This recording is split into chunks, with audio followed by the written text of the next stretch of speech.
น้ำกำแพงวัดหอเสื้อวัดดอนตันปอยเถาะและทำบุญอายุวัฒนมงคลทอดถวายณวัดดอนตันตำบลเหมืองแก้วอำเภอแม่ริมจังหวัดเชียงใหม่ตรงกับวันเสาร์ที่ 6 เมษายน พุทธศักราช 2567 พิธีบวงสรวงใหญ่มหามงคลในวันอาทิตย์ที่ 7 เมษายน พุทธศักราช 2567 พิธีพุทธาภิเษกถวายเสนาสนะและวันมหาสิทธิโชคก็ขอเชิญชวนผู้ใจบุญใจกุศลร่วมงานทำบุญทอดผ้าป่าสามัคคีของวัดดอนตันตำบลเหมืองแก้วอำเภอแม่ริมจังหวัดเชียงใหม่ 6 และ 7 เมษายน พุทธศักราช 2567 โดยพร้อมเพรียงกันกระทำความดีเรื่องนี้ไม่ต้องอายใครท่านกำลังติดตามรับฟังสถานีวิทยุกระจายเสียงพระพุทธศาสนาแห่งชาติและสังคมคลื่นเพื่อการศึกษาพระพุทธศาสนาและวัฒนธรรมระบบ FM 104.5 เมกะเฮิรตซ์รายการต่อไปเป็นรายการคดีโลกคดีธรรมเป็นศาสนาสำหรับชาติเราศาสนาในสมัยนี้เป็นของที่แยกจากชาติไม่ได้เป็นความจำเป็นที่เราทั้งหลายผู้เป็นไทยจะต้องมั่นคงอยู่ในศาสนาพระพุทธซึ่งเป็นศาสนาสำหรับชาติเราพระพุทธศาสนาก็ดีหรือศาสนาใดก็ดีที่ตั้งมั่นอยู่ได้ก็ด้วยความมั่นคงของผู้เลื่อมใสตั้งใจที่จะรักษาและข้าพเจ้าพูดทั้งนี้ก็เพื่อชักชวนท่านทั้งหลายอย่างเป็นเพื่อนไทยและเพื่อนพุทธศาสนิกชนด้วยกันทั้งนั้นเพื่อความมั่นคงแห่งพระพุทธศาสนาข้าพเจ้ารู้สึกว่าได้ทำหน้าที่สมควรแก่อุปถัมภ์พระพุทธศาสนาเราจะตั้งใจรักษาศาสนาของเราด้วยชีวิตและถ้าท่านตั้งใจจะช่วยข้าพเจ้าในกิจอันใหญ่นี้แล้วก็จะเป็นที่พอใจข้าพเจ้าเป็นอันมากเพราะฉะนั้น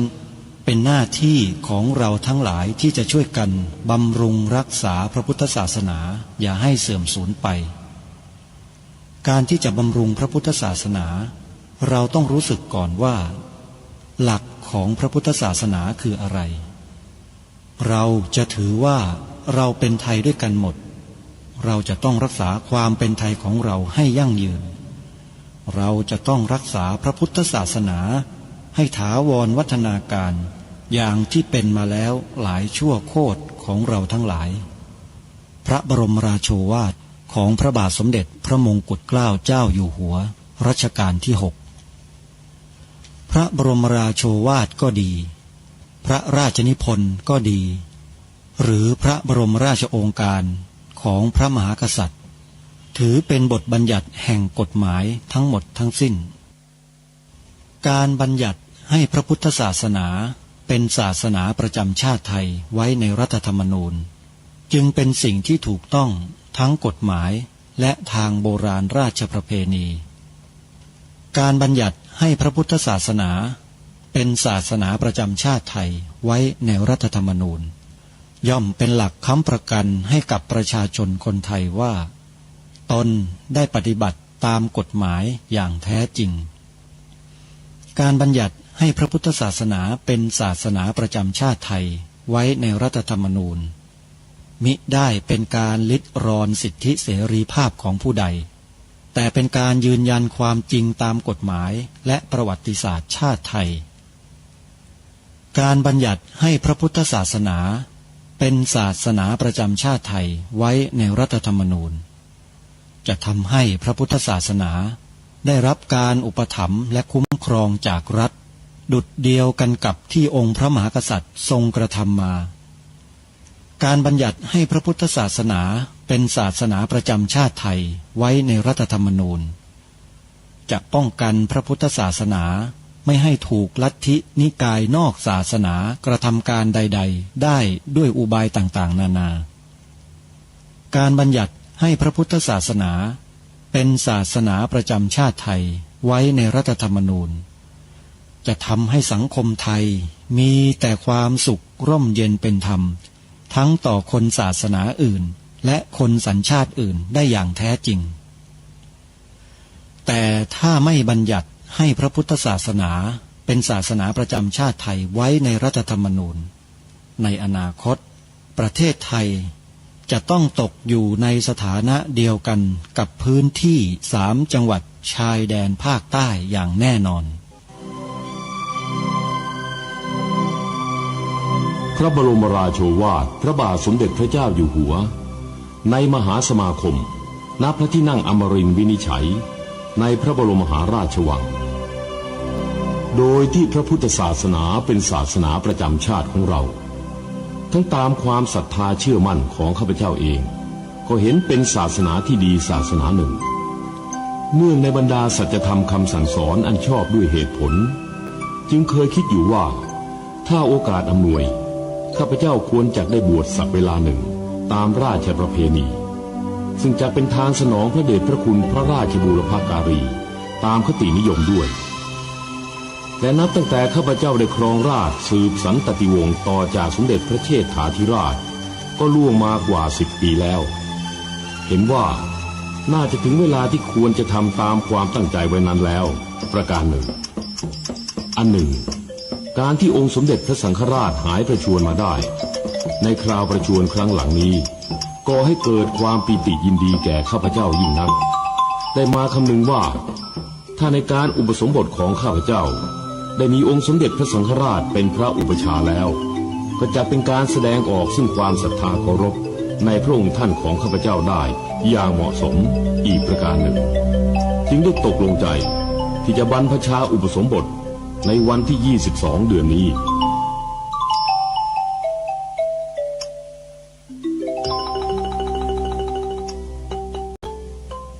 ชื่อว่าวิทยุพุทธศาสนาทั่วไทยเพื่อติดตามรับฟังรายการนี้ได้ทุกวันหนึ่งสามารถรับฟังรายการนี้ผ่านแอปพลิเคชันดังกล่าวได้5 เวลาคือตั้งแต่เวลา 9 นาฬิกาช่วงหนึ่ง 10 นาฬิกาอีกช่วงหนึ่ง 11 นาฬิกาอีกช่วงหนึ่ง 13 นาฬิกาอีกช่วงหนึ่งและ1 นาฬิกาอีกช่วงหนึ่งโดยมีสถานีวิทยุภายในแอปพลิเคชันจำนวน5 สถานีออกอากาศไม่พร้อมกันนำรายการนี้ออนแอร์ผ่านแอปพลิเคชันนี้ให้พวกเราท่านทั้งหลายได้ติดตามรับฟังกันเป็นประจำทุกวันในช่วงเวลา 9 นาฬิกาช่วงเช้าท่านสามารถเปิดรับฟังรายการคดีโลกคดีธรรมทางแอปพลิเคชันนี้ผ่านสถานีวิทยุที่ชื่อว่าวัดหนองกายวัดอารามมงคลวัดศรีอุดมวงศ์เวลา 10 นาฬิกาสามารถรับฟังได้ทางสถานีวิทยุวัดป่าจริยธรรมเวลา 11 นาฬิกาสามารถรับฟังได้ทางสถานีวิทยุวัดฝายหินเวลา 13 นาฬิกาสามารถรับฟังได้ที่สถานีวิทยุวัดบ้านปลาคูนและเวลา 1 นาฬิกาสามารถรับฟังได้ที่สถานีวิทยุวัดฝายหินอีกครั้งหนึ่งวัดฝายหินจะนำรายการคดีโลกคดีธรรมออกอากาศ2 เวลาคือ 11 นาฬิกาตอนเพลและ 1 นาฬิกาตอนกลางดึกและยังมีสถานีวิทยุอีกแห่งหนึ่งซึ่งมิได้อยู่ในแอปพลิเคชันออกอากาศอยู่ที่อำเภอสามชุกจังหวัดสุพรรณบุรีนั่นก็คือสถานีวิทยุพระพุทธศาสนาวัดสามชุกอำเภอสามชุกจังหวัดสุพรรณบุรีคลื่น FM 100.25 เมกะเฮิรตซ์ท่านอาจารย์พระครูสุวรรณวิจิตรเจ้าอาวาสวัดสามชุก เมตตานำรายการคดีโลกคดีธรรมออนแอร์ออกอากาศที่สถานีวิทยุแห่งนี้2 เวลาบางครั้งก็3 เวลาบางครั้งก็4 เวลาไม่แน่นอนแต่ที่ออกแน่นอนก็คือ2 เวลาดังนี้9 นาฬิกาช่วงเช้าและ20 นาฬิกาในช่วงค่ำๆท่านสาธุชนสามารถติดตามรับฟังรายการคดีโลกคดีธรรมดังกล่าวได้ทุกวันขอกราบขอบพระคุณครูบาอาจารย์ทุกรูปที่ท่านเมตตานำสาระรายการคดีโลกคดีธรรมออนแอร์ออกอากาศให้ญาติโยมพุทธบริษัทพี่น้องคนไทยของเราได้สดับรับฟังและร่วมทำกิจกรรมที่ทางรายการเสนอนั่นก็คือการทำหน้าที่3 ข้ออันนี้ถือว่าเป็นหลักที่ชาวพุทธคนไทยทุกคนจะต้องมีจะต้องทำต้องเป็นผู้ที่มีสำนึกถึงจะสามารถทำได้สำนึกในที่นี้คือสำนึกอะไรสำนึกในพระมหาการุณาธิคุณขององค์พระมหากษัตริย์ทุกพระองค์ที่ทรงเสียสละพระชนชีพเพื่อปกป้องรักษาผืนแผ่นดินผืนนี้ให้พวกเราอยู่อาศัยอย่างร่มเย็นเป็นสุขมีความกตัญญูกตเวทีต่อบรรพบุรุษไทยต่อบรรพชนไทยของเราที่ร่วมรบจับศึกกับองค์พระมหากษัตริย์เพื่อปกป้องรักษาผืนแผ่นดินให้เราอยู่อาศัยถึงวันนี้นี่คือสำนึกที่คนไทยเราทุกคนจะต้องมีให้เหมือนกันเพราะไม่เช่นนั้นแล้วเราจะไม่มีจุดศูนย์รวมจิตใจของเราให้เป็นหนึ่งเดียวเราก็จะถูกดึงไปทางซ้ายทีดึงไปทางขวาดึงไปข้างหน้าดึงถอยไปข้างหลังแต่ไม่มีจุดยืนของตัวเองเพราะฉะนั้นรายการคดีโลกคดีธรรมเป็นรายการที่ชี้จุดยืนให้แก่คนไทยของเราให้ยืนอยู่ในจุดของพวกเรากันโดยที่เราไม่ได้ไปเบียดเบียนใครเลยไม่ได้ด่าไม่ได้ว่าไม่ได้ตำหนิไม่ได้ใส่ร้ายไม่ได้กล่าวร้ายอะไรเลยเพียงแค่เรายกหน้าที่ของเราขึ้นมาให้เป็นที่ประจักษ์ให้เป็นที่ปรากฏแล้วก็เชิญชวนพวกเราเนี่ยได้ทำหน้าที่ตามที่ทางรายการรณรงค์และเสนอเพียงแค่นี้เองถ้าหากว่าการกระทำของพวกเราคนไทยตามที่รายการคดีโลกคดีธรรมเสนอแนะไปสร้างความเดือดร้อนให้แก่ใครหรือมีใครเดือดร้อนเพราะการทำหน้าที่ของคนไทยอย่างพวกเราเนี่ยพี่น้องคนไทยเราก็ลองนึกลองคิดดูทีว่าคนที่มัวแต่นั่งเดือดร้อนใจทุกข์ใจเพราะการทำหน้าที่ของเรานั้นเขาเป็นคนเช่นไรนี่คือสิ่งที่รายการคดีโลกคดีธรรมชวนให้พี่น้องคนไทยเราคิดเราต้องรู้จักคิดวิเคราะห์สถานการณ์เหล่านี้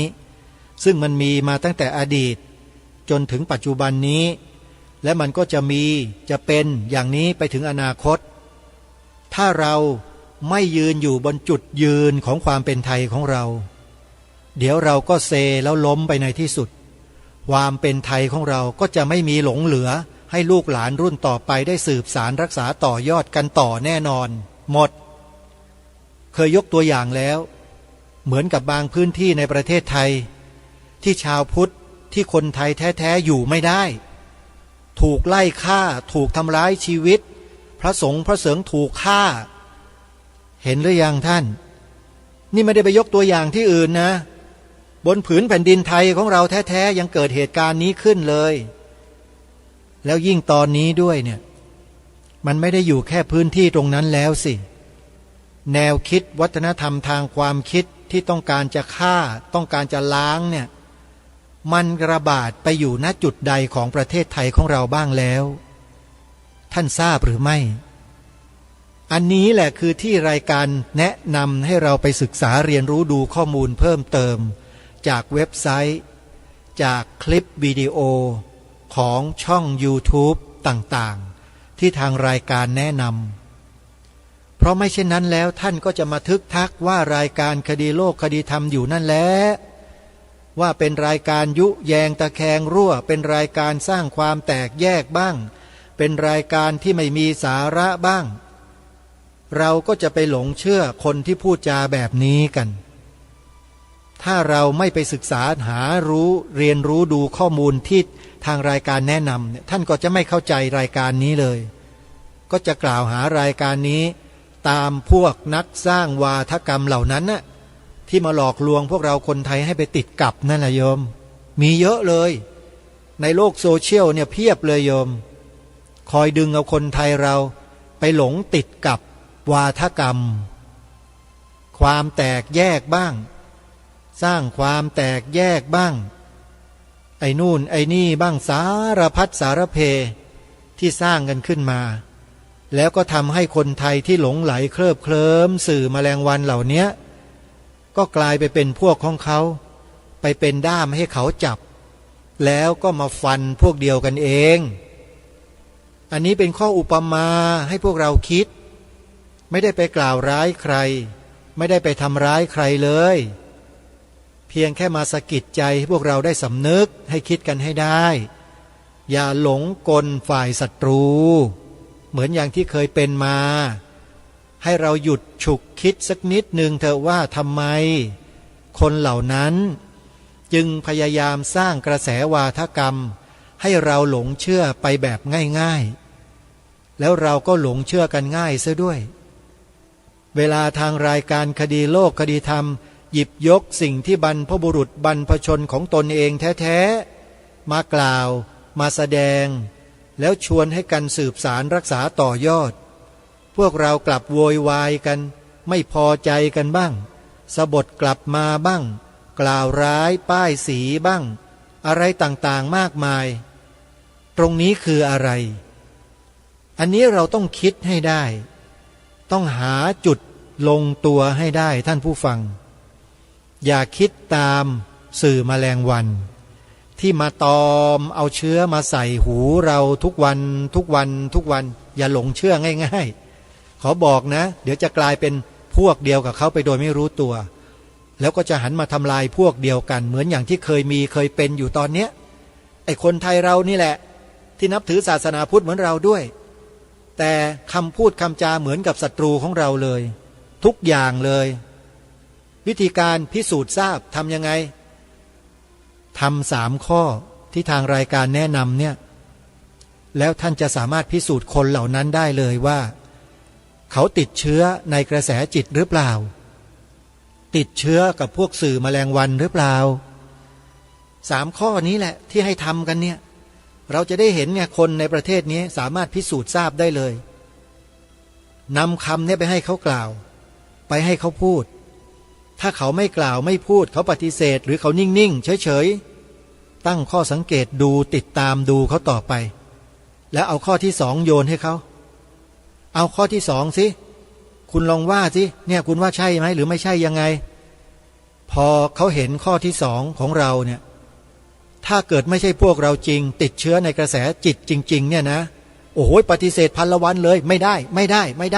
แปลอย่างนี้ไม่ได้สีขาวในธงชาติได้ยังไงมันไม่ได้หมายความว่าอย่างนั้นประเทศนี้มันเป็นประชาธิปไตยประเทศนี้เป็นเสรีภาพเสรีนิยมนู่นไปออกเข้ารกเข้าพงไปเลยเรากำลังพูดถึงเรื่องความเป็นชาติ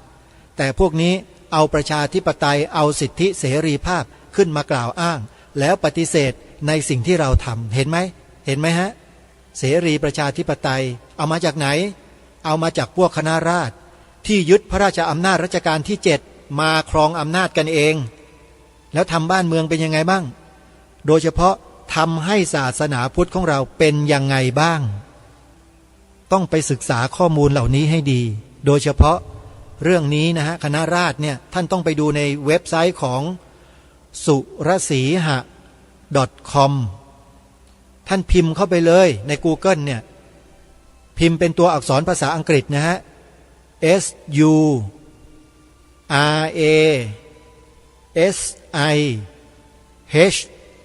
A SU ก็สุ RA ก็ระ SI ก็สี HA ก็หะแล้วก็ .com สุรสีหะ .com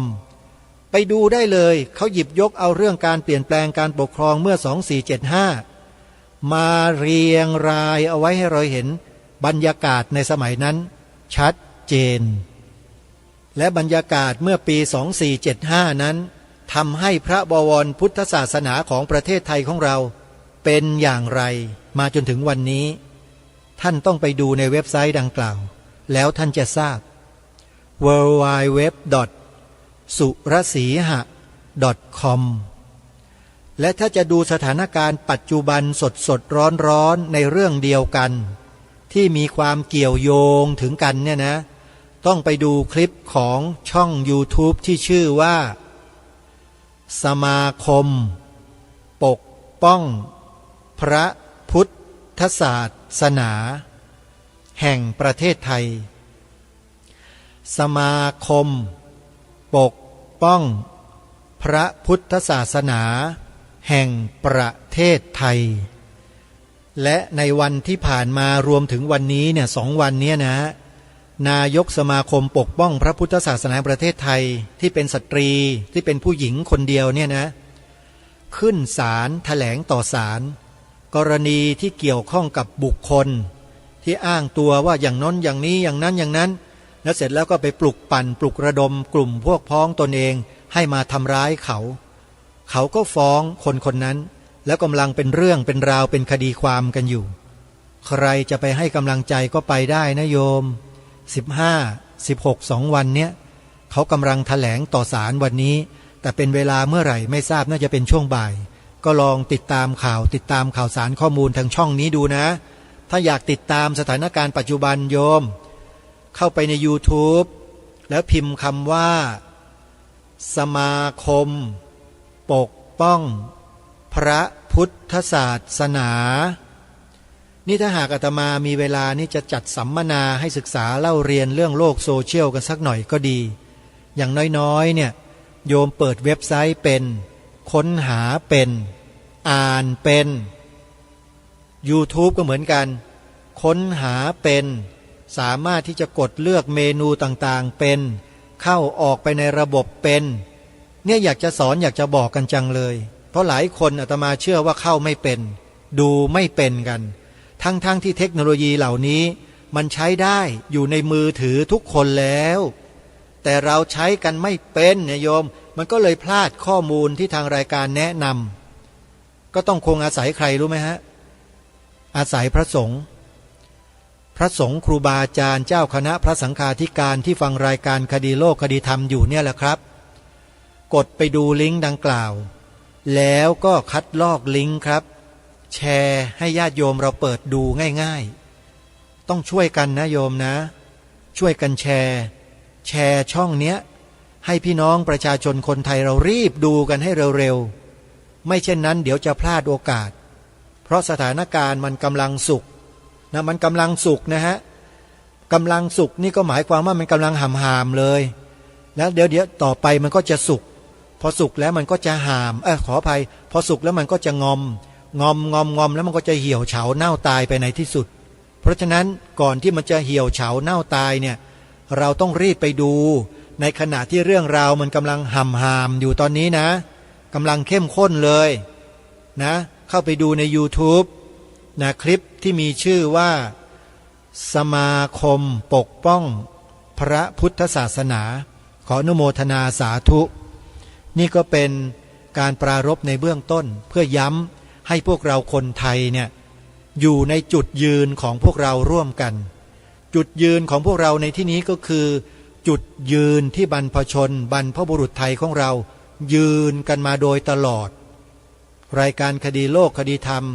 ไปศึกษาค้นคว้าจุดยืนของบรรพชนมาทั้งหมดแล้วก็สรุปรวมลงมา3 ข้อนี่แหละคือจุดยืนของบรรพชนเรา 1. พระพุทธศาสนาเป็นศาสนาประจำชาติไทยของเรา 2. สีขาวในธงไตรรงค์หมายถึง พระพุทธศาสนาเท่านั้น 3. ดาวน์โหลดใบสมัครขึ้นทะเบียนเขียนใบสมัครปฏิญาณตนเป็นพุทธมามกะตลอดชีวิตตามรอยเบื้องพระยุคลบาทโอกาสลมหายใจของเรายังมีชีวิตของเรายังมีอยู่รีบทำกันเถอะพ่อแม่พี่น้องไทยเราเอ๋ยอย่ารอวันอย่าผลัดวันประกันพรุ่งเพราะมันอาจจะสายเกินไปรีบทำนะใครสงสัยประการใดนะโยมจดหมายเลขโทรศัพท์อาตมาไว้นะเดี๋ยวจะแจ้งบอกนะฮะโทรศัพท์มาที่นี้ได้เลย09466626935อาตมาถือคติในการทำงานอยู่อย่างหนึ่งง่ายๆเลยโยมจำคำนี้ไว้โยมจำไว้นิดนึงอาตมาถือคติว่าคนชั่วมันกล้าทำความชั่วความเลวแบบสุดๆโดยที่มันไม่กลัวความชั่วเราคนดีก็จะทำความดีให้มันสุดๆโดยไม่มีความหวาดกลัวอะไรเลยโดยการทำแต่สิ่งที่ดีสุดๆไปเลยโยมเพราะฉะนั้นชวนกันมาทำความดีตามที่รายการเสนอแนะเถอะแล้วท่านตัดความกลัวทิ้งออกไปเลย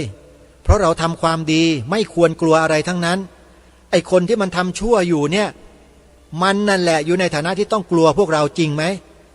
มันต้องสะดุ้งกลัวโยมเชื่ออาตมาเถอะนะคนที่ทำความชั่วกับบ้านเมืองเนี่ยมันต้องกลัวคนที่ทำความดีกับบ้านเมืองแน่นอนเพราะฉะนั้นคนดีต้องมารวมพลังกันมาช่วยกันนะใครที่สนใจจะเข้าร่วมเป็นสมาชิกในองค์กรที่อาตมาภาพได้จัดตั้งขึ้นไว้เนี่ยเข้าไปในเว็บไซต์ขององค์กรดาวน์โหลดใบสมัครออกมาแล้วกรอกรายละเอียดขึ้นทะเบียนเขียนใบสมัครปฏิญาณตนเป็นพุทธมามกะตลอดชีวิตตามรอยเบื้องพระยุคลบาทเว็บไซต์ชื่อว่า www.vbcs-66.com ชื่อเป็นภาษาไทยว่าสภาพุทธบริษัทภาคประชาสังคมจิตอาสาอ่านเป็นภาษาอังกฤษว่า Voluntary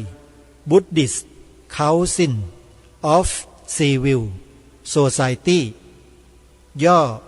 เป็นอักษรภาษาอังกฤษ4ตัว VBCS ย่อเป็นอักษรไทย4ตัวสพปอนี่คือ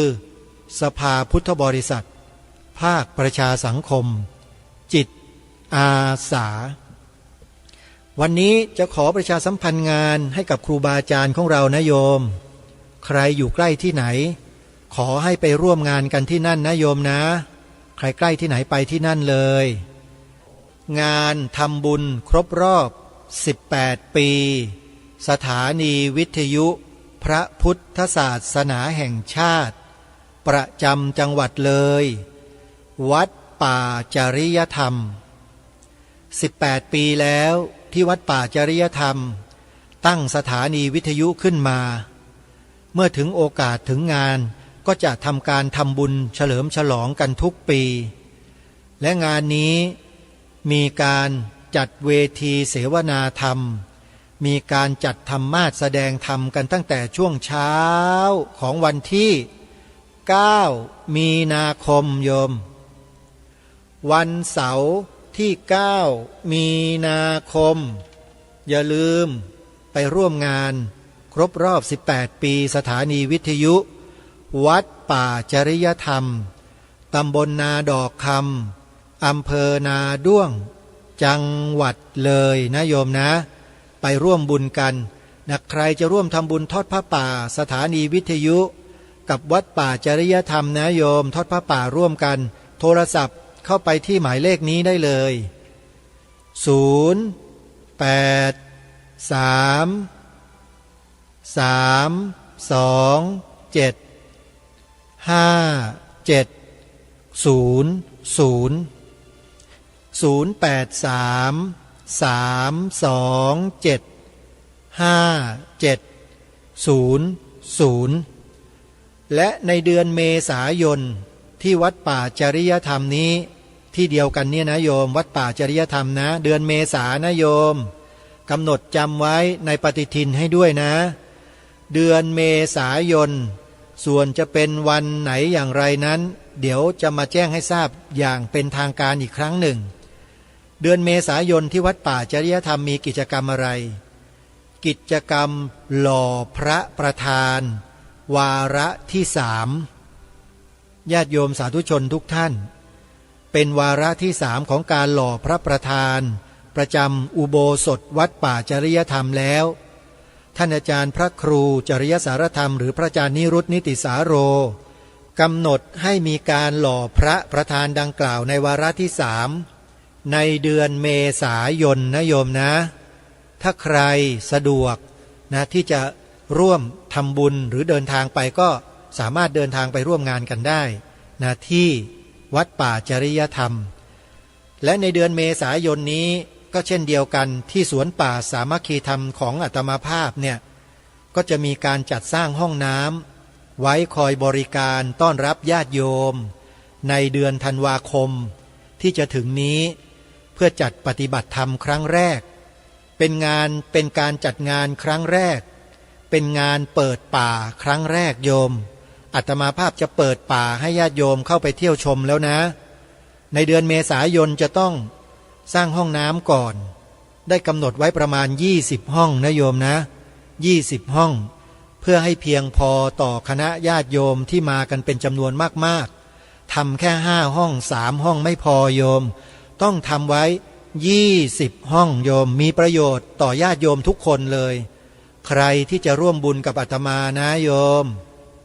เป็นเจ้าภาพสร้างห้องน้ำร่วมกับอาตมานะที่สวนป่าสามัคคีธรรมอยู่ที่อำเภอจอมพระจังหวัดสุรินทร์ใครที่ต้องการเข้าไปดูพื้นที่จริงๆก็สามารถกดดูใน Google Map แผนที่อิเล็กทรอนิกส์ทาง Google ได้เลยโยมพิมพ์คำว่าสวนป่าสามัคคีธรรมในนั้นจะมีรูปภาพที่ถ่ายไว้จำนวน 2,000 กว่ารูปให้ญาติโยมได้ดูด้วยให้เห็นภาพบรรยากาศในสมัยอดีตที่ผ่านมาว่าการจัดปลูกป่าการดูแลรักษาป่าการทำกิจกรรมที่เกี่ยวกับป่าที่ผ่านมาตลอด4 ปีกว่าๆเนี่ยมีอะไรเป็นอย่างไรบ้างขุดสระน้ำทำถนนสร้างกุฏิจัดทำระบบน้ำเตรียมปุ๋ยเตรียมดินต่างๆมีภาพประกอบอยู่ใน Google Map ของสวนป่าสามัคคีธรรมหมดเลยโยมแล้วก็อย่าลืมนะร่วมทำบุญสนับสนุนสร้างห้องน้ำให้สวนป่าสามัคคีธรรมด้วยกันโยมสามารถโอนปัจจัยเข้ามาร่วมบุญได้เลยที่สวนป่าสามัคคีธรรมเปิดบัญชีธนาคารไว้ที่ธนาคารไทยพาณิชย์ธนาคารไทยพาณิชย์สาขาบางลำพูสาขาบางลำพูนะเลขบัญชี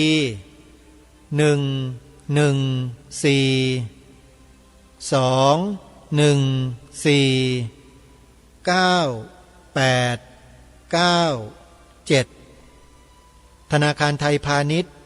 สาขาบางลำพูเลขบัญชี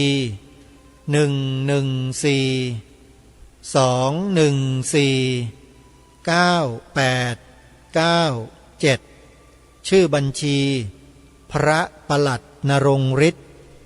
ขออนุโมทนาบุญกับญาติโยมทุกท่านถ้าหากญาติโยมท่านใดที่สะดวกในการโอนปัจจัยทางพร้อมเพย์โยมจดเบอร์โทรศัพท์ไว้นะโอนเข้ามาเบอร์นี้ได้เลย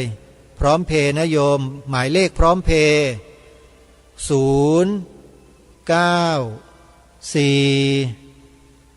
662 6935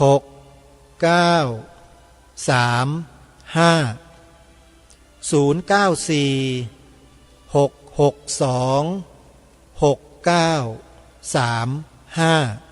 อนุโมทนาบุญทุกท่านนะโยมนะ เวลาเหลืออีกไม่กี่นาทีญาติโยมก็ขอย้ำประเด็นที่พูดไว้ตอนต้นรายการว่า รายการคดีโลกคดีธรรมนี้ เป็นรายการที่เน้นสร้างจิตสำนึกให้พวกเราคนไทยด้วยกัน เหตุและผลนั้นมีประกอบให้ท่านผู้ฟังติดตามรับฟังในรายการอยู่อย่างสม่ำเสมอถ้าไม่มีเหตุรายการคดีโลกคดีธรรมจะไม่รณรงค์จะไม่มาพูดให้ทุกท่านได้ยินได้ฟังนั้นเหมือนอย่างที่รายการพูดได้ยินได้ฟังอยู่ทุกวันนี้รณรงค์ให้พวกเราได้ทำกันอยู่ทุกวันนี้เพราะสิ่งนี้แหละจะทำให้ความมั่นคงของประเทศชาติของพระพุทธศาสนาของสถาบันพระมหากษัตริย์ของเรานั้นมีความมั่นคงยั่งยืนถาวรตลอดนิจนิรันดร์กาลถ้าเราช่วยกันทุกคนเราจะมีพลังเป็นหนึ่งเดียวแล้วก็ช่วยกันเก็บเกี่ยวเอาบุญเอากุศลเอาประโยชน์ส่วนรวมทั้งหมดมากองรวมกันไว้เพื่อให้พี่น้องประชาชนคนไทยทุกหมู่เหล่าของเราเนี่ยมาบริโภคมาดื่มมากินมานำสิ่งนี้ไปใช้ให้เป็นประโยชน์ต่อชีวิตครอบครัวของเราของตนเองกันทุกท่านทุกคนได้เพราะฉะนั้นเราจงมาทำเพื่อประโยชน์ส่วนรวมเพื่อให้ประโยชน์ส่วนตนของคนทุกคนนั้นได้กันทั้งหมดแต่ถ้าเราไม่ทำประโยชน์ส่วนรวมมัวแต่เน้นประโยชน์ส่วนตนประโยชน์ส่วนตนมันก็จะกลายเป็นคนเห็นแก่ตัวเมื่อเห็นแก่ตัวมันก็เกิดความทยานอยากได้เป็นของตัวอยากมีเป็นของตัวเองก็อยากเป็นนั่นอยากเป็นนี่กิเลสมันก็ครอบงำจิตเพราะเราไม่ให้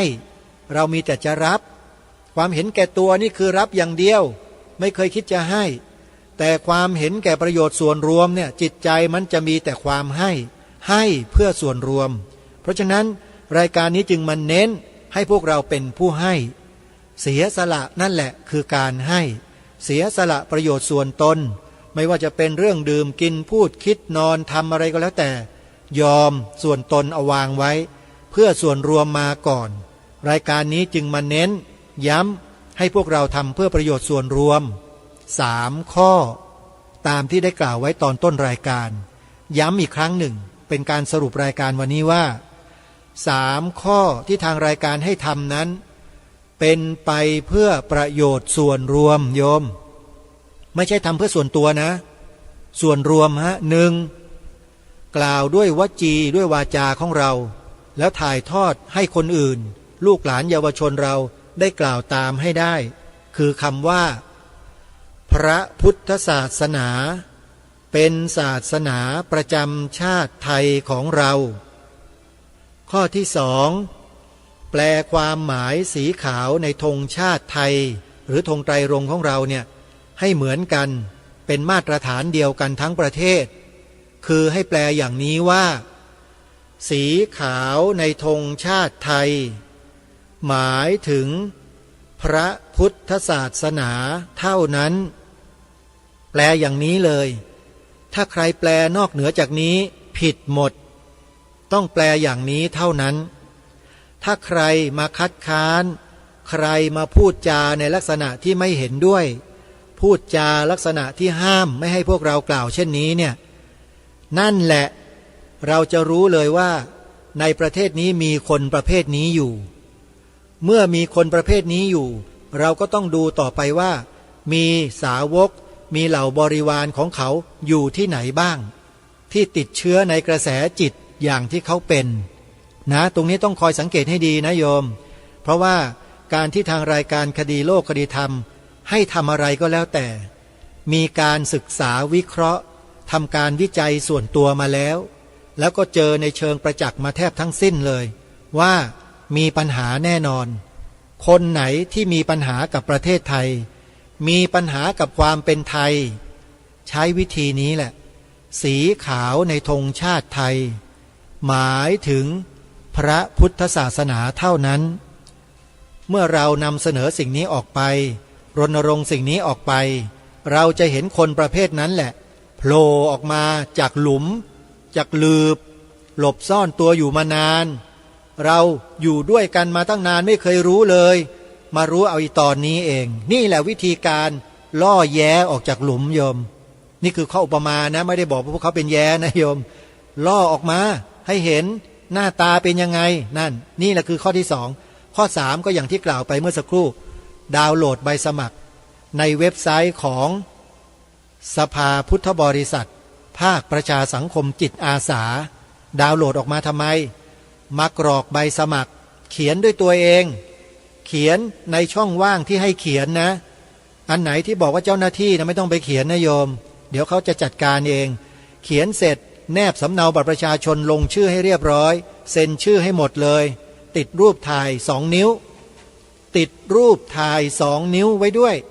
แล้วก็เก็บใส่เก๊ะไว้ใส่ถุงพลาสติกห่อให้ดีอย่าให้ปลวกให้มอดมันกินนะเก็บไว้เถอะโยมเชื่ออาตมาแล้ววันหนึ่ง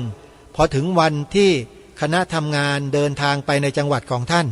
จะประกาศประชาสัมพันธ์บอกให้มาสมัครกันแป๊บเดียวเท่านั้นแหละท่านแค่หยิบใบสมัครที่ท่านกรอกไว้แล้วเนี่ยมายื่นจบเลยยื่นแล้วจบหมดเลยนี่คือวิธีการง่ายๆที่ทุกคนทำได้แต่จะมีพวกเรากล้าทำกันสักเท่าไหร่แต่มีคนทำแล้วนะอย่าคิดว่าสภาพุทธบริษัทภาคประชาสังคมจิตอาสานี้ตั้งขึ้นมาแล้วไม่มีสมาชิกนะท่านมีเพียบเลยทุกจังหวัดเกือบทุกจังหวัดทั่วประเทศมีสมาชิกหมดแล้วยกเว้นจังหวัดเดียวที่ยังไม่มีที่สำรวจฐานข้อมูลดูแล้วนะคือจังหวัดสตูลไม่มีจังหวัดสตูลจังหวัดเดียวเท่านั้นเองโยมนอกนั้นมีทุกจังหวัดแล้วนะฮะแล้วก็จะเพิ่มขึ้นเรื่อยๆในอนาคตก็ขอให้ร่วมด้วยช่วยกันส่งเสริมสนับสนุนกันนะโยมนะเอาละรายละเอียดอื่นๆอย่างไรเดี๋ยววันพรุ่งนี้เรามาติดตามรับฟังรายการกันต่อเวลาวันนี้หมดลงแล้วต้องขอสมมุติยุติไว้แต่เพียงเท่านี้พบกับรายการได้ใหม่ในวันต่อไปขอความสุขความสวัสดีในธรรมแห่งองค์สมเด็จพระบรมศาสดาสัมมาสัมพุทธเจ้าจงปรากฏเกิดมีขึ้นในจิตใจของท่านผู้ฟังทุกท่านทุกคนเทินขอเจริญพรกล้าคิดก็ต้องกล้าทำอย่ากลัวถ้าทำความดีเป็นศึกษาปัญหาให้ทันท่ว